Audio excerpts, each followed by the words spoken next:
Hi guys, welcome to the new episode. As promised, we will be starting creating of theme. So as a quick intro, I wanna say I installed some libraries in meantime, but I will explain to you what you need to install and also what does it use for. So when you install Sage, it also suggests you Composer stuff, some Composer libraries that will help you creating better and easier development experience for creating themes. So they suggest install Sage directives and Sage SVG.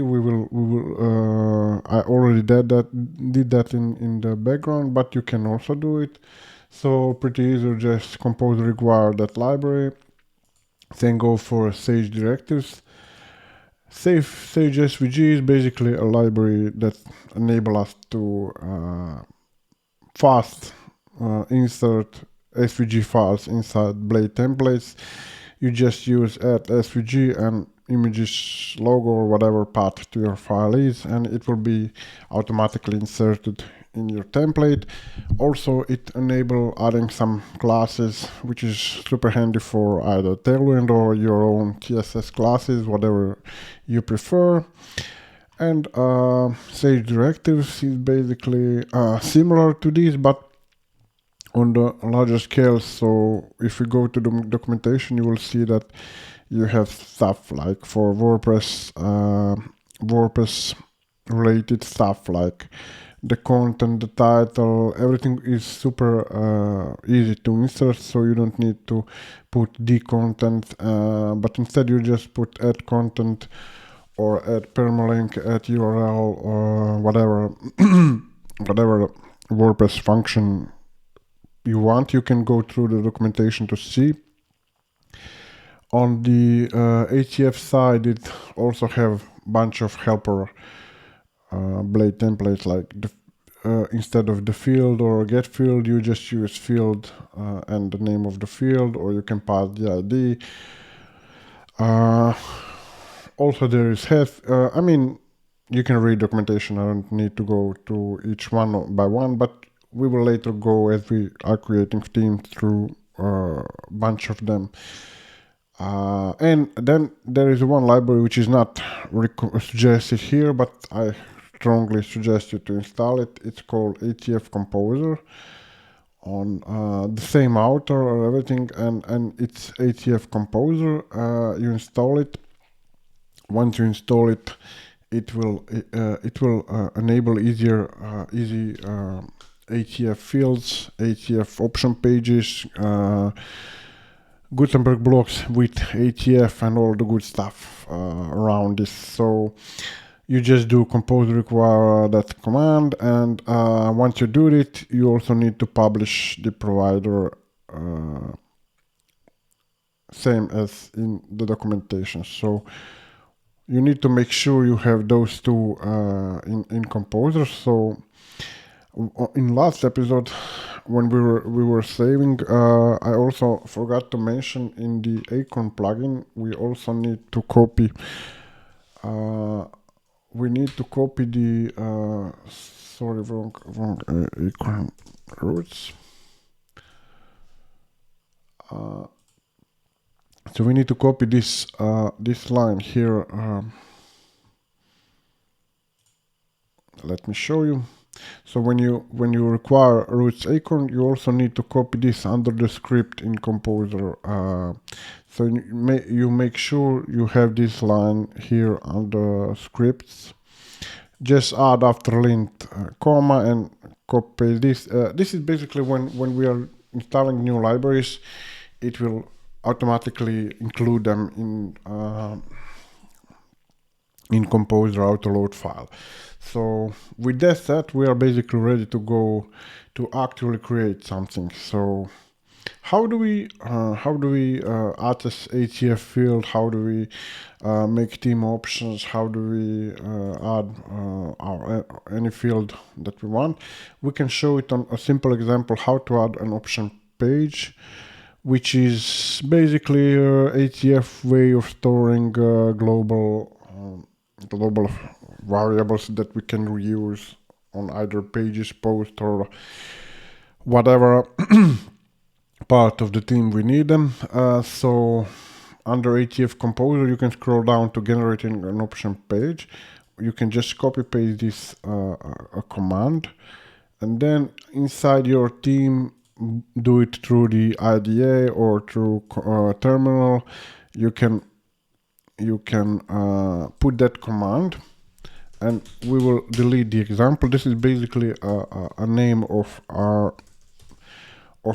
options page. So I will put theme options, as we will save this global theme options there, so the name is appropriate. If you press enter, it will create some files under your theme folder structure.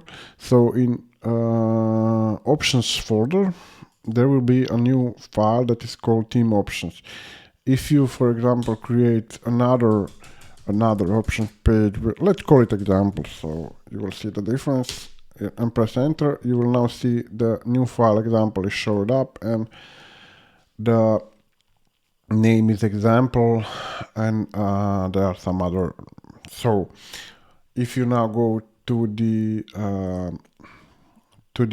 theme option, that we can delete this one. It was just an example to show you how you can create multiple of theme options. You don't need to have just one.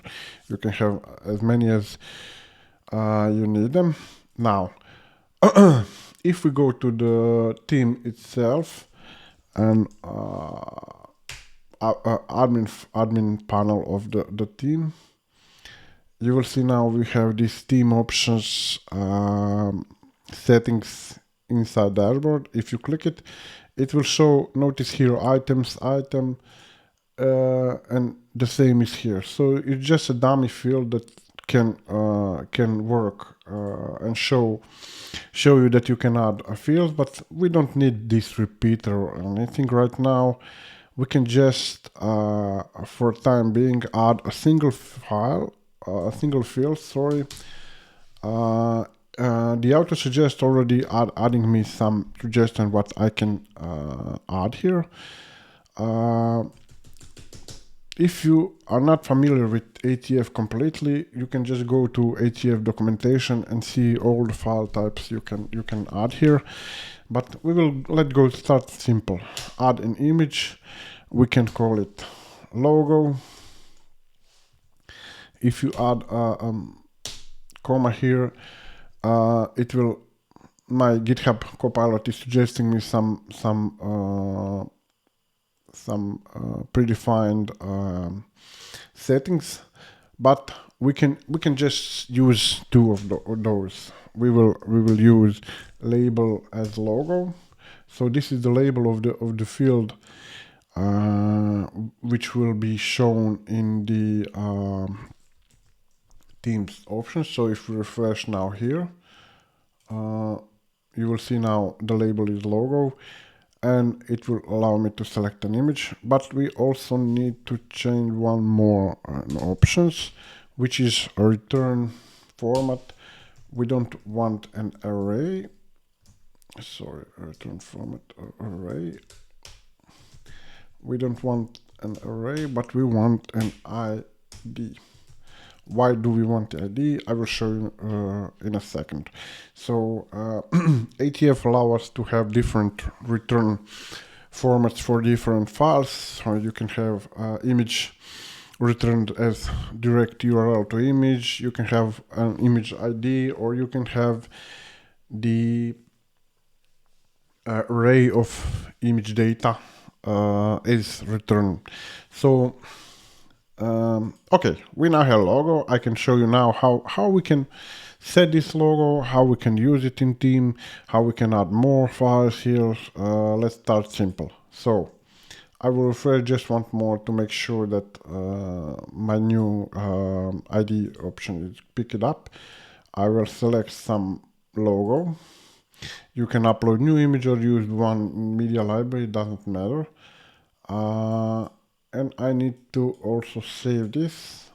So now when we refresh, the image is here and we can use it.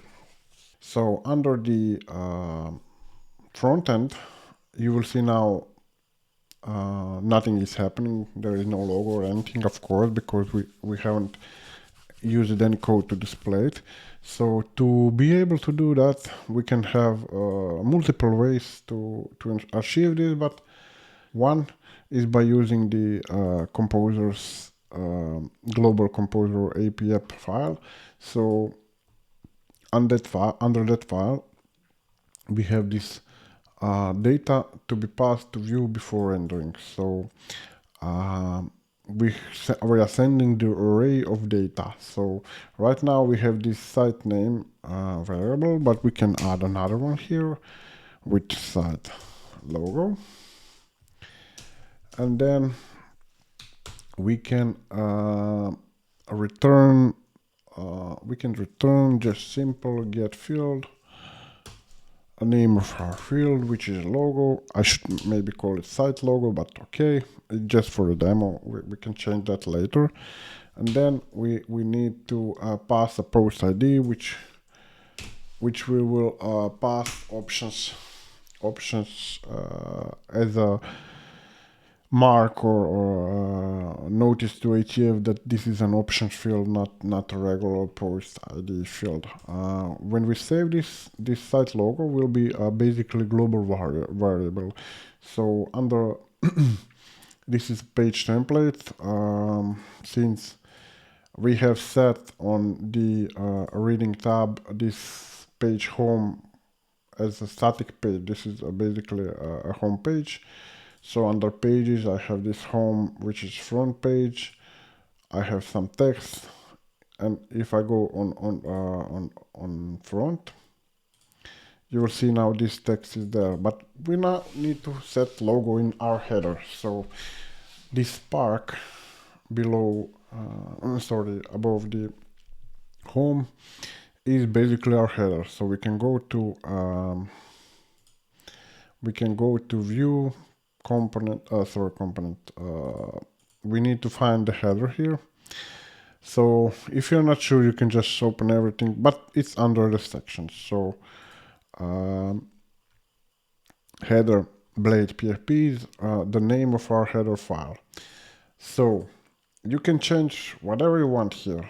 It doesn't matter. This theme is like your to remade it, reuse it, some parts, edit some part, delete some part, whatever you want, you can have it here. So what are we trying to achieve? We are trying to achieve to display site logo. Usually the site logo in header is a way for you to return to home page or the global root page of the site. So instead of this site name, we can have maybe a logo as return. So we will not use site name, or we can just use both for time being. So if I now add another output and call it site logo, what will I get? What do you think? I will get the 9. What is 9? 9 is the ID of the image. The image I placed it as a logo. So what we can do with this 9, we can display it as an image. I will show it to you now. So we can go this wp get attachment image, and then we are passing the site logo here. And if I refresh now, there it is. So we are having a logo as image displayed in our header. That one way to handle this. So also not sure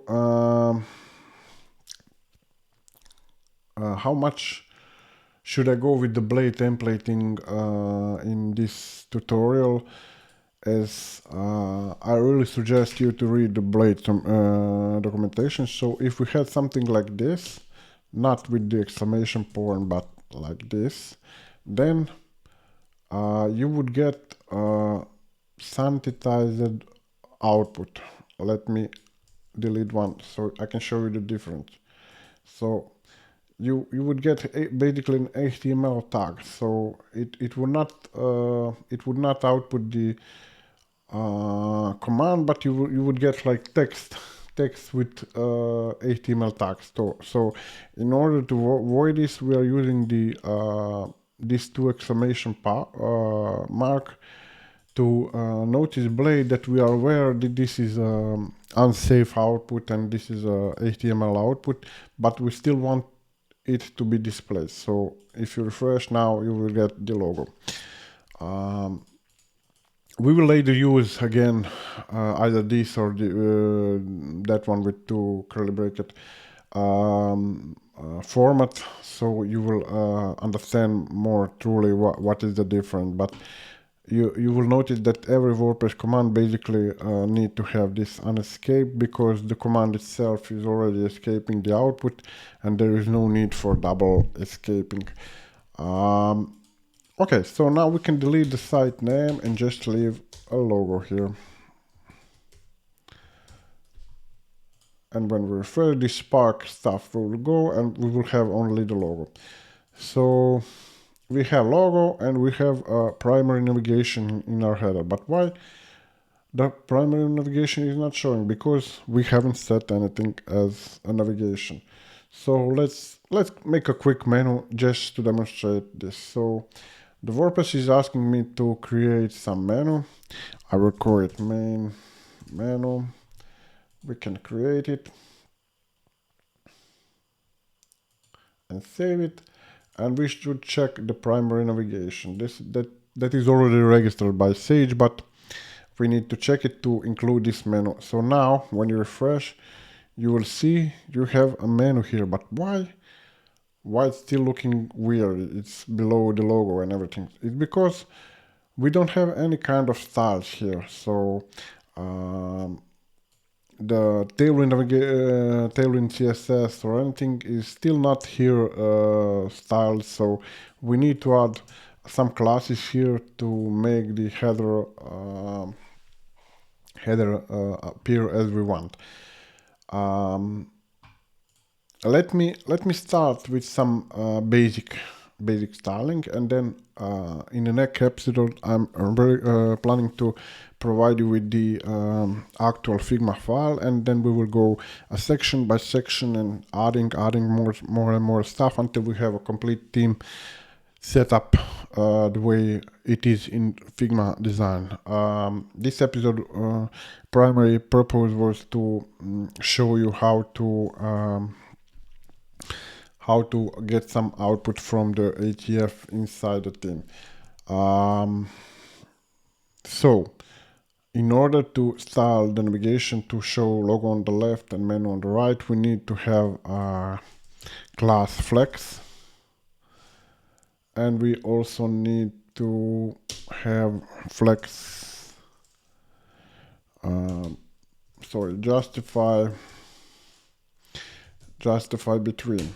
As you can see, the PHP is already PHP Storm already providing me with the some suggestion of the Tailwind classes. The VS Code also have this kind of stuff, so there is no need really to remember every time what some Tailwind class does or not. If you hover it, you will get the actual TSS usage, so explained to you if you forgot something. So if we save and reload, you will see nothing changed. Why? Because Tailwind as it is, it only work when you if you add a new class which you haven't used it before, but we haven't used either of those anywhere as we just started making our theme. So we need to run our dev environment. It will compile our JavaScript and CSS again, and then if we go to the localhost, which is our live preview, if you remember from the last episode, you will now see that it is live, showing you the changes we did. So for example, if I remove the flex from here, you will see that menu is now going back to below. So if we add again flex and justify between, you will see that menu is now on the right and the logo is on the left. Now, it still looks weird. We can add some padding here. We can add maybe a background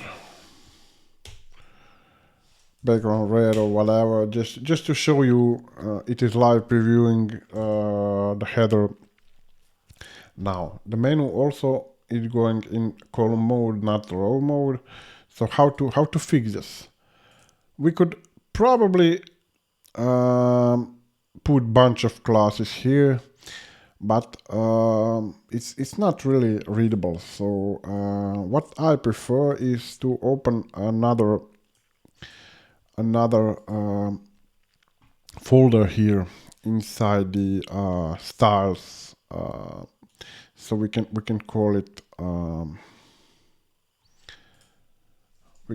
styles. Styles. Sorry. Navigation, and then under that navigation, we can create SCSS file, and we will also include in our theme support for SCSS files. So navigation. Okay, to install the SCSS support in theme, we basically just need few things. So you need to install this library, npm install root Sass, which will give you support for Sass, and you also need to install bud post CSS, which will also have some stuff for CSS included. So once you install those, under the package manager package.json file, you make sure that all of those have the same version. If not, please make sure to change all to the lowest version of the root bud installed.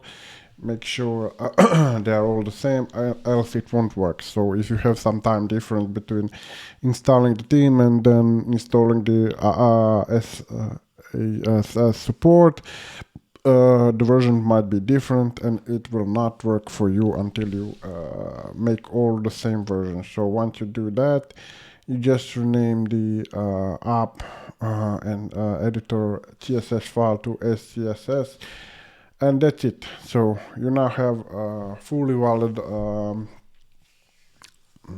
SCSS support in your theme, and we can test it out with doing some header navigation styling.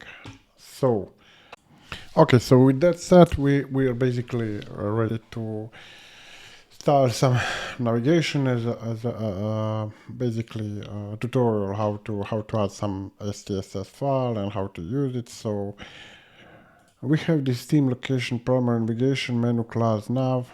So if you inspect the header, you will see that the header has some classes, and the navigation has class nav primary, which we can use to style it. So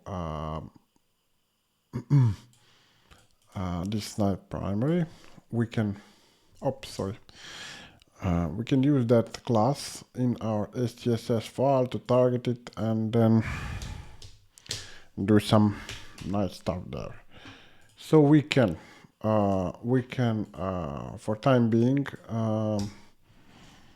put style display flex,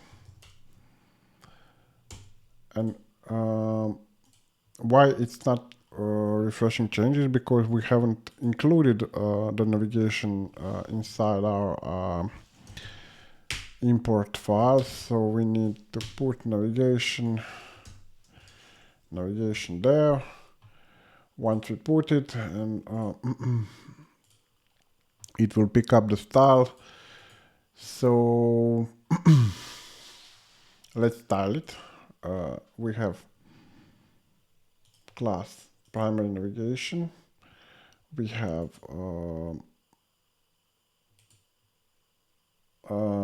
style display flags, but we are not trying to target the menu navigation, but we need to target this URL element under the primary navigation. So we can do like this: UL display flags. So now you've seen that the menu items are different. Let me shrink this so we can see the both way at the same time. So we can add some gap1 RAM just for a showcase. We can put whatever, but since we are using Tailwind in our team, we can also use Tailwind classes, which will speed up our styling, and we can just use the regular style for the stuff that Tailwind does not support, or Tailwind is complicated to use. But so we can use the apply directive from Tailwind and then just use flex gap 2, and you will get the same thing. So no changes because we are using the same. Observe now, if I remove flex, it will go in the column mode back. So we can use any Tailwind classes here to style the navigation.